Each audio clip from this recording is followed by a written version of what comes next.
নমস্কার বন্ধুরা, তোমরা সবাই কেমন আছো? আশা করি সবাই ভালো আছো। আমার চ্যানেলে তোমাদের সবাইকে স্বাগত জানাই।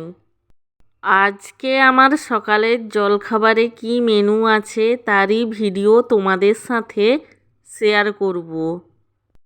আজকে আমার সকালের জলখাবারে রয়েছে পেটাই পরোটা, যেটাকে অনেকে ছেঁড়া পরোটাও বলে থাকে, আর তার সাথে আছে মটর ও আলু দিয়ে একটি তরকারি। সব শেষে রয়েছে একটি রসগোল্লা। আমার আজকের এই জলখাবারের থালির ভিডিওটি তোমাদের কেমন লাগলো সেটি কমেন্ট করে জানিও।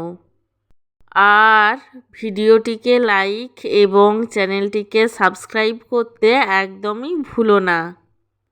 সব শেষে তোমাদের সবাইকে জানাই অসংখ্য ধন্যবাদ ভিডিওটি দেখার জন্য।